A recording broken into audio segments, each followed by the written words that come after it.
We'll get into the reptile stuff later. I do want to go on to this next story here. Speaking about mysteries, not reptiles, speaking about not knowing the answers to mysteries, this one's fascinating. This is a story, this is a true story, called the Circleville Writer. This happened back in the 70s. So what happened was back in the 70s, there was a bus driver named Mary, and she had a husband named Ron, just typical old family in Ohio. And one day she gets a letter, and it says, I know you're sleeping with the school superintendent. She's a bus driver for the school, not for like the city. She's, more like an auto bus driver and less of a Sandra Bullock bus driver. But anyway, she gets a letter saying, I know you're sleeping with the school superintendent. And she's like, freaks out because she wasn't. And she hides the letter. She gets another letter later on, and they're like, I know you're sleeping with the school superintendent. And she's like, I'm not. She doesn't know what to do. Her husband gets a letter too now. So what happens is, so now she's getting letters, her husband's getting letters. They're vaguely threatening.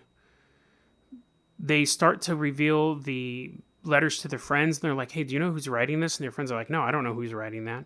The letter writer starts to say, I'm going to put billboards up around town. I'm going to hijack television stations, and I'm going to broadcast that you're sleeping with the school superintendent. They start to get a list of suspects of who they think it can be. One night they get a phone call.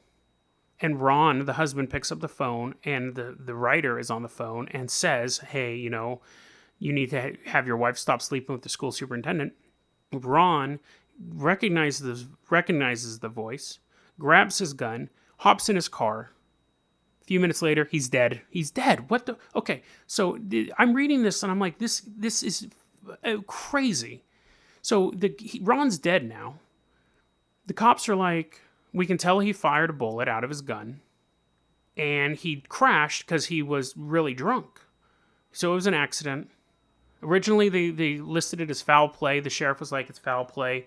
But then they listed it as an accident. It was drinking and driving. So now the woman's by herself, Mary. She's continuing to get these letters saying that she needs to stop sleeping with the superintendent. Eventually, someone starts putting up signs along her bus route in public saying, I know you're sleeping with the school superintendent. They're taunting her at this point. She's driving down the road. She gets out of her car. She gets out of the bus one day. She goes to pull the sign down. It's booby-trapped. There's a gun built into the sign. If she had pulled it down the wrong way, it would have shot and killed her. So, now, the police are heavily involved in this. They're trying to figure out who it is. They zero in on a suspect. They arrest him. It was his gun. Like, you could see the serial number was kind of removed from the gun, but not completely. He says the gun was stolen. Cops don't believe him. They feel like he has a motive. He goes to trial. He's convicted. He goes to solitary confinement. He starts getting letters from the Circleville Writer. He's getting letters. Other people are getting letters. He's in solitary confinement. He can't be writing these letters. The letters are going to him.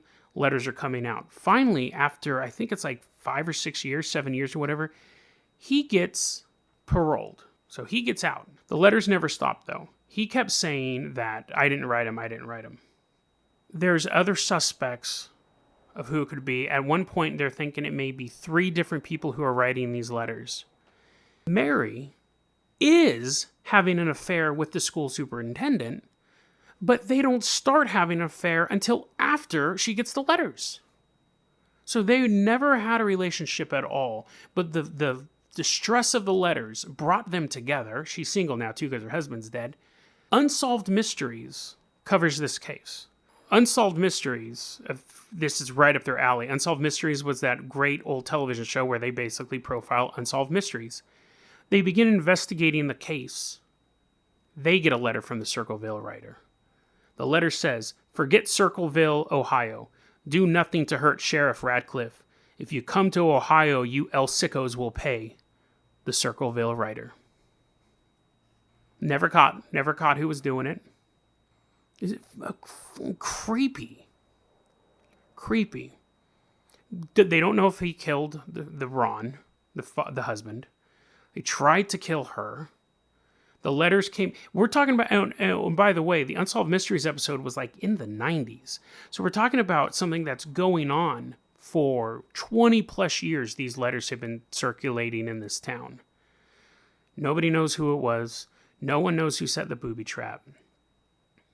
You could say it was that guy, but the only thing, it was his gun, and they did like a handwriting analysis, and the sheriff goes, that's his handwriting. But the problem is that people thought the sheriff was in on it.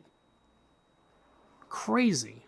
This truly is the definition of an unsolved mystery. Everyone in this story is just going to disappear.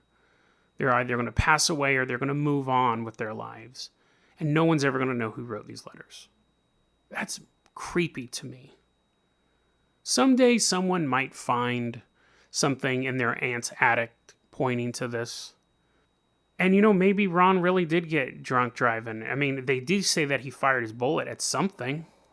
But man, that's creepy. And think about the amount of powerlessness you would feel from that, because you're getting these letters and you can't stop it. And the cops aren't going to take it seriously at first until there's a booby trap on your bus route.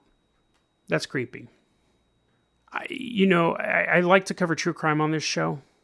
I don't do a lot of it because a lot of it is either really, really dark and not in an interesting way. Like, I think true crime, there's a lot of crossover between true crime, conspiracy, and the paranormal. I think there is a bit of a crossover there. I don't do a lot of stuff where it's just people getting killed. I don't necessarily find that interesting.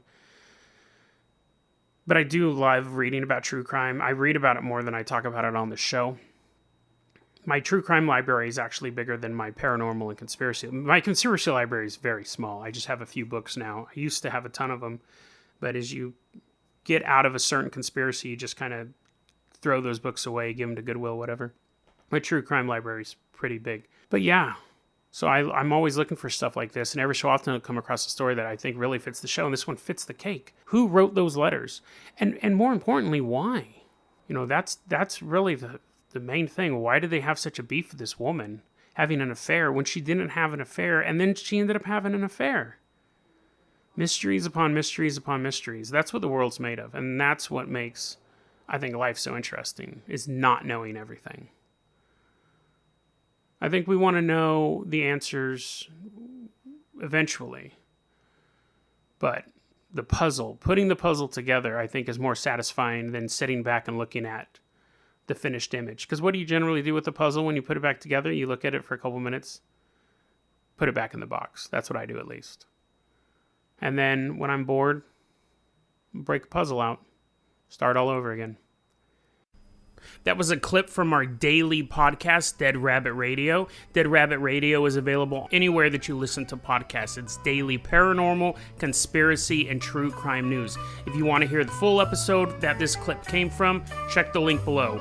Please like and subscribe. And hit that little bell, too. That does some magical stuff. Thanks, guys.